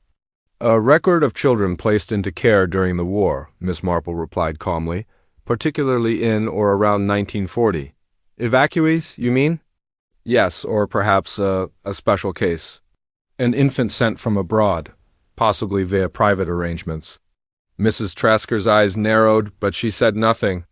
She opened the ledger and began flipping pages. "Let's see now. French-sounding names, you say? Or a child recorded under a different name?" There might have been a sponsor, perhaps someone connected to Mr. Lacey. At the mention of Gordon Lacey, Mrs. Trasker gave a sudden, nearly imperceptible pause. Gordon Lacey, she murmured, mostly to herself. Bit of a to-do after he arrived in the village. Always involved in things he had no business poking about in. Miss Marple gave a slight smile, but did not interrupt. Here we are, Mrs. Trasker said eventually, her finger resting on a line halfway down the page dated March 1940. Entry 147. Male infant, unnamed, approx. 3 months. Transferred from private agency via Miss H. Wexham, placed with Mr. and Mrs. Alfred Prowse. Mill Lane, provisional status, foster. Miss Marple leaned in. Wexham? That name is familiar. She was with the War Office, I think. Something hush-hush. Came through once or twice with special placements. And Alfred Prowse? Miss Marple tapped her chin. He would be the father of Reverend Prowse? Indeed, said Mrs. Trasker, her brows rising. They were a kind couple. Took in a number of children over the years. The Reverend's mother died young, but Alfred remarried. That boy George was raised there. Miss Marple said nothing. Her eyes hovered on the words unnamed and provisional. It could, of course, be coincidence. But her instincts, which had so often proved more accurate than any police docket, tingled with recognition. George Prowse, with his calm demeanor, his quiet manners, and a face that echoed, ever so faintly, the sepia photograph from the silver locket. But speculation was not evidence. Still, the entry had been enough to stir something loose. The late August afternoon was heavy with the scent of impending rain as Miss Marple approached the vicarage, a modest stone house set back from the winding lane by a small walled garden. The Reverend Prowse stood near the hedge, speaking quietly. With a visitor, a tall woman whose face was unfamiliar yet bore the unmistakable air of someone accustomed to authority. Miss Marple's keen eyes took in the scene with measured interest. The woman's posture was firm, her lips pressed in. A line of determination. Reverend Prowse looked unsettled, his usual calm replaced by a subtle tension. As Miss Marple drew closer, the woman noticed her and offered a polite nod. Miss Marple, I presume? She said crisply. Yes, Mrs. Alderton, Miss Marple replied, recognizing the visitor as a solicitor's assistant from London. Recently mentioned by Charles Fenwick, Mrs. Alderton extended a hand. I'm sorry to intrude, but matters require swift attention. There are questions regarding the Reverend's family records and a certain Mr. George Prowse that need clarification. The Reverend sighed and gestured toward the vicarage door. Please come inside. Once inside, Miss Marple settled into a high-backed chair, the visitor opposite her. While Reverend Prowse poured tea with a visible effort to steady his hands, Mrs. Alderton began without preamble. We have uncovered documents suggesting that Mr. George Prowse may be the biological heir to the late Gordon Lacey via Elise Armand. Miss Marple nodded slightly. That aligns with some of the information I have received. Mrs. Alderton's eyes flicked toward the Reverend. However, certain legal and familial complications require your cooperation. We need access to all relevant records held by the Church, including foster care files and baptismal certificates. The Reverend swallowed hard. I understand. I will do what I can. Good, Mrs. Alderton said. There is also the matter of George himself. He must be informed delicately. The implications for his identity and inheritance are considerable. Miss Marple leaned forward. May I ask, Mrs. Alderton, how much of this has George been told? Nothing, came the prompt reply. A shadow crossed Reverend Prowse's face. I've been reluctant to burden him with a past that might unsettle his faith and peace. Miss Marple's gaze softened. Understandable. But sometimes the truth, handled with care, brings healing. Mrs. Alderton glanced at her watch. Miss Marple, I have another purpose here. There is a related matter of legal property held by Mr. Lacey before his death, a cottage once occupied by Elise Armand. It was left vacant for years, but has recently seen signs of unauthorized entry. Reverend Prowse frowned deeply. That's, troubling. The village has always been quiet. Who would trespass there now? Mrs. Alderton shook her head. we do not know. But it is a matter that may concern the living as much as the dead. Miss Marple rose, folding her hands thoughtfully. I will keep an eye on things, she said softly. Chipping Darnley has a way of revealing its secrets when least expected. Before she left, she spoke privately with Reverend Prowse. Tell George that when he is ready, he need not fear the shadows of his past. There is strength in knowing who we are. The Reverend nodded, gratitude shining faintly in his eyes. As Miss Marple made her way back through the village, clouds gathered swiftly overhead, blotting out the sun. The wind stirred the leaves with a restless urgency as if nature itself whispered warnings. Later that evening, in the quiet of her parlor, Miss Marple reflected on the day's revelations. The new knowledge brought hope, but also uncertainty. Her thoughts drifted to Celia Hargrave, whose confession had seemed to close the case. Now, with the emergence of Elise's legacy and George's true parentage, the village's tapestry appeared more tangled than ever. Miss Marple reached for her knitting, the steady rhythm a balm for an unsettled mind. The silver locket lay. On the table beside her, a small talisman of truth and mystery intertwined. Suddenly, there was a gentle knock at the door. It was Lenora Lacey. Her eyes were brighter, less shadowed than before, but the lines of loss remained. Miss Marple, she said quietly, stepping inside. I heard about the new developments. About Elise's child. Miss Marple gestured toward a chair. Do sit, Lenora. Lenora hesitated, then sat, folding her hands in her lap. I've been thinking, she said slowly, about Gordon and all the secrets he carried. I never knew Elise, but I can't help feeling she was part of a story I was never meant to hear. Miss Marple smiled gently. Secrets, like snapdragons, have their blooms and their thorns. Lenora's gaze faltered. I want to make things right, she said finally. For Elise, for George, if he's truly her son. Miss Marple nodded approvingly. That is a kind and brave thought.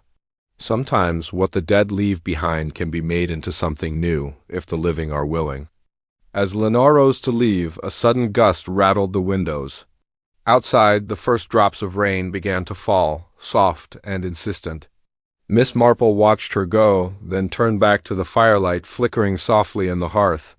The gathering storm was not only in the sky, it was in the hearts of those whose lives had been woven into the secret of the silver locket. And the moment of reckoning was drawing near. The village hall of Chipping Darnley was unusually crowded that early autumn evening.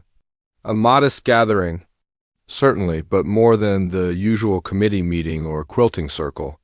A low murmur of voices filled the air, punctuated by occasional nervous laughter and whispers exchanged behind fluttering fans and over steaming cups of tea. Miss Marple sat quietly near the back, her knitting resting unused on her lap. Her sharp eyes swept the room with their customary calm, noting the tense faces of familiar villagers, Lenora Lacey, Reverend Prowse, George Prowse, Mrs. Alderton, and others whose lives had become entwined in the secrets that had surfaced. Like stubborn weeds in the village garden. At the front stood Charles Fenwick, the solicitor, papers in hand, poised to speak.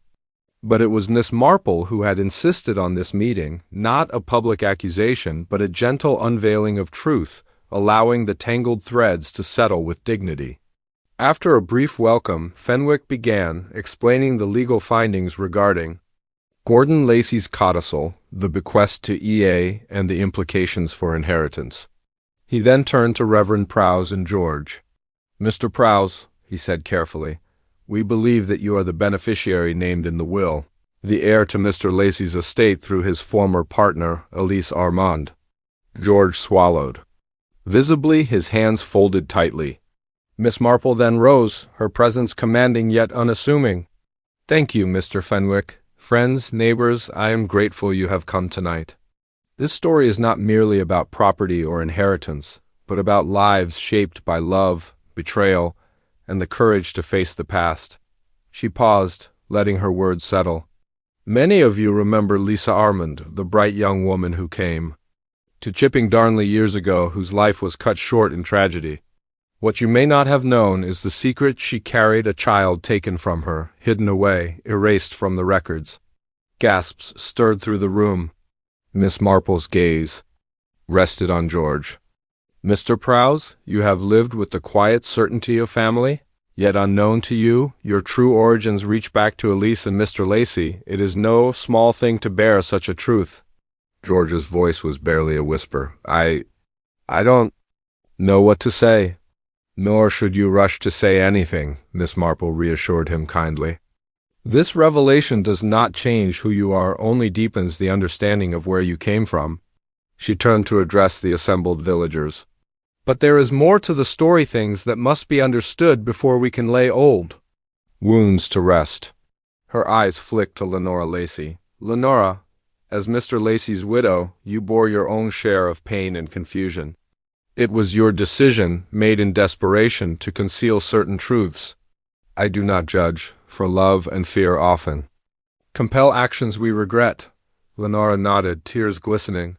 Miss Marple continued. The truth behind Gordon Lacey's death lies not in simple vengeance, but in the burden of secrets. Celia Hargrave's confession was genuine. Her loyalty and grief moved her to protect a memory. Yet it was the weight of lies, the fear of discovery that cast the darkest shadow. A hush fell. Mr. Lacey, torn between his past with Lisa and his present, acted to hide what he feared would unravel his carefully constructed life. Elise's letter, long hidden, revealed his cruelty but also his deep regret. Miss Marple's gaze softened. In this we see the frailty of human nature, how love, fear, and pride can entangle us in webs difficult to escape. She turned to George once more.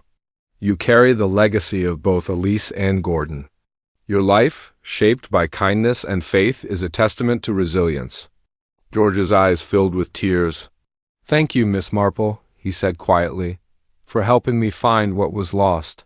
The room was silent, the weight of revelation hanging like a delicate veil. Then softly, Mrs. Alderton stepped forward. Before we conclude, there remains the matter of the cottage once occupied by Elise Armand. Unauthorized entries have been noted. We believe the person responsible seeks to claim what is not theirs. Miss Marple nodded knowingly. Indeed. Sometimes the living still grasp at shadows, but justice and truth will prevail. She fixed her gaze on Celia Hargrave, who sat near the back, face pale but composed. You must understand, Celia, that your confession was brave. But in hiding the past, you also protected a truth that needed daylight. Do you recall if any other records were kept for such private placements? Miss Marple asked. Mrs. Trasker looked regretful. We did try, but things were chaotic in those years. Bombings, shortages, people moving overnight. Some children were never traced again. Understandable, Miss Marple murmured, but very tragic all the same. As she left the church later that morning, the early August sky had begun to clear, revealing streaks of brilliant blue between the slow-moving clouds. A soft breeze carried the scent of lavender from the vicarage garden. Miss Marple walked slowly along the gravel path, thinking carefully. The possibility that George Prowse was Elise Armand's son unknown even to himself would explain much. His gentle reticence, his desire for belonging, and perhaps even his unconscious wariness of Gordon Lacey, if Lacey had somehow orchestrated the separation and arranged to conceal the child's survival, he may have harbored fears about the truth emerging. But the larger question loomed: who else knew? Who had the means and the motive to erase Elise and her child from the record? Back at home, Miss Marple prepared a pot of Ceylon tea and settled by the window with her knitting. She had barely completed a row when a soft knock came at the door. To her mild surprise, it was George Prowse himself. Miss Marple, he said with a hesitant smile. I hope I'm not disturbing you. Not at all, Mr. Prowse, she sighed, gesturing him inside. You're most welcome. He stepped in and remained standing, twisting his cap in his hands. I've been thinking about Mr. Lacey's death, he said, and Miss Hargrave's confession. Yes, I know it's over officially, George said slowly, but I can't help wondering. There are things about Mr. Lacey that never quite made sense. Miss Marple's eyes lit gently behind her spectacles. Go on. Well, you see, I once found him in the church archives, looking through baptismal records. He didn't see me, I was up the ladder, checking roof tiles, but I thought it odd. He wasn't a religious man. When I asked about it later, he said he was just researching village history. And when was this?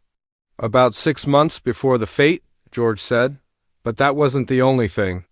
He once asked me very suddenly if I knew much about my parents, my birth parents, I mean.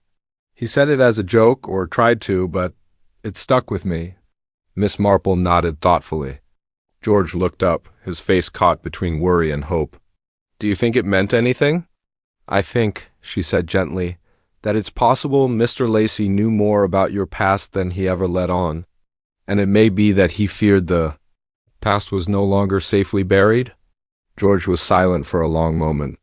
I always wondered why I never looked much like the others in my family, he said. It never mattered to them. They loved me as their own, but something was missing. Miss Marple rose and placed a steadying hand on his arm. The truth has a curious way of rising to the surface, Mr. Prowse, she said, like a seed left in dry ground, waiting for the first rain. But sometimes, knowing that truth is not as important as understanding what kind of person you've become without it. George's expression softened, and he nodded. Still, Miss Marple added, if you should wish to know more, I may be able to help. I think I would, he said. As he left, Miss Marple watched him go with quiet compassion. In the garden beyond, a robin hopped from branch to branch, chirping cheerfully. But within Miss Marple's mind, the puzzle took deeper form. For the truth behind Gordon Lacey's death, Celia's confession, and the vanished past of Lisa, Armand was no longer a question of justice alone. It was a question of identity, inheritance, and secrets long thought safe that were now beginning to tremble loose. The morning light spilled softly across Miss Marple's sitting room, filtering through the delicate lace curtains and casting a warm glow on the rows of well-loved books and knickknacks that lined her shelves. Outside, the garden was alive with the gentle rustle of summer leaves and the occasional buzz of a passing bee among the snapdragons she had so recently tended. The tranquility was momentarily broken by the ringing of the front doorbell, an unexpected sound in the usually quiet village lane. When Miss Marple opened the door, she found herself face to face with a tall, formally dressed man whose crisp navy suit and polished shoes bespoke a visitor from London. He held a slim leather case under his arm and wore an expression at once courteous and purposeful. Miss Marple, I presume? The man said, tipping his hat. Yes, I am. How may I help you? She replied, her eyes studying him with mild curiosity. My name is Charles Fenwick. I am a solicitor with Fenwick and Sons of Gray's Inn. I have come in connection with the late Mr. Gordon Lacey's estate. Miss Marple's interest sharpened. Though the case had officially been closed with Celia Hargrave's confession, she knew better than to believe all threads were resolved. Do come in, Mr. Fenwick, she said, stepping aside. Inside, Fenwick settled himself in an armchair, opening his case to retrieve a neat bundle of papers and a small envelope embossed with a crest she recognized faintly from the locket of fleur-de-lis intertwined with a delicate vine. Miss Marple, he began, as you are no doubt aware, Mr. Lacey left no immediate heirs that were officially documented. However, during the probate proceedings, a recently discovered codicil to his will was brought to light. This codicil is dated nearly a decade ago and makes reference to a beneficiary identified only by the initials A, to whom he bequeaths certain personal effects, including a silver locket. Miss Marple's fingers tightened slightly on her. Knitting, she said softly. That would correspond with Elise Armand. Mr. Fenwick nodded. Precisely. And the codicil stipulates that if the beneficiary cannot be located, then the estate, including property in Chipping Darnley, is to be held in trust until such time as Ia or her legal heirs make their claim. Miss Marple looked thoughtful. Have the trustees been able to identify or locate this beneficiary? She asked. Not to my knowledge, Fenwick replied, which is why I am here. It has come to my attention that you have taken a particular interest in the late Mr. Lacey's history and may be in a position to assist us." Miss Marple rose and walked to the window, looking out over the garden. "It seems there is more to this story than even the police investigation uncovered," she said. "And indeed, there are some new facts that I have come across in recent days. Letters from Lisa herself, for example." Fenwick's eyes brightened. "Letters?" "Yes," she said, retrieving Elise's letter from her files and laying it on the table. "This letter speaks of a child, a secret separation, and a plea for remembrance.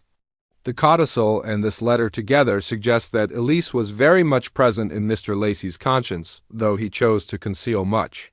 Fenwick studied the letter carefully. "Miss Marple, this changes things.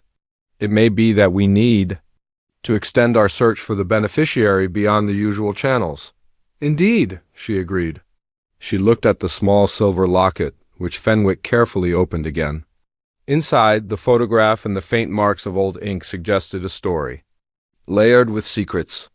"Mr. Fenwick," Miss Marple said after a pause, "may I ask, have you found any indication that Mr. Lacey had contact with the Prowse family during the war years, or any unusual correspondence?" Fenwick frowned. "I have found some references in his personal papers, letters, receipts, and notes that mention the name Prowse, but nothing definitive.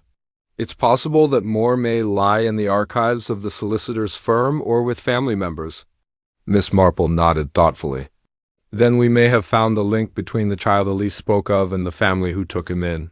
Fenwick looked surprised. "You mean, George Prowse," she said quietly, "the Reverend's nephew. I believe he may be Elise's son." Fenwick's expression was grave.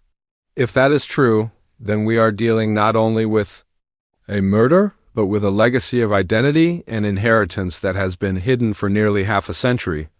Miss Marple's eyes shone with the quiet determination of one who had unraveled many a knotty puzzle. "Mr. Fenwick," she said gently, "if the beneficiary is alive and unaware of their true heritage, it may be our duty to reveal it carefully. There are lives at stake, lives that could be changed by what the dead have left behind." Fenwick nodded. "I will review the documents in my care and liaise with the trustees. Perhaps we can arrange a meeting with the Reverend and his nephew." "Very good," Miss Marple said. "And I shall continue to observe and inquire here in Chipping Darnley. These small villages often hold their secrets close, but they have a way of spilling out when the time is right." Fenwick rose, gathering his papers. "Thank you, Miss Marple. Your insight is most valuable." She accompanied him to the door, then watched as he walked briskly down the lane, already part of the distant past. Returning to her chair, Miss Marple picked up her knitting and paused, gazing at the silver locket once more. The threads of a new mystery had begun to weave themselves quietly but surely, threads of lost children, concealed legacies, and the shadows that linger long after a death. And in that moment, the village of Chipping Darnley seemed both smaller and infinitely more complex than before. The sun outside broke through the clouds, casting a warm light over the garden where the snapdragons bloomed anew. Miss Marple smiled. Faintly, the past was never truly dead. It simply waited for someone patient enough to listen. "We all must live with our choices." Celia nodded, voice steady. "I only wanted to protect Elise's memory and George's future." Miss Marple smiled gently. "You have done more than you realize." As the meeting drew to a close, the villagers began to talk quietly among themselves, the tension easing into a tentative hope. Outside, the evening sky was clear, stars beginning to glitter faintly over the village. Miss Marple lingered by the door, watching the familiar faces bathed in the soft glow of lamplight. Her thoughts turned inward, reflecting on the nature of secrets and the human heart. She murmured softly to herself, "People are never quite what they seem, and often what seems the darkest shadow holds the brightest truth." With that, she turned and walked slowly home, the silver locket safely tucked in her bag, a symbol of a mystery solved, but also of the enduring complexity of life and love. The end.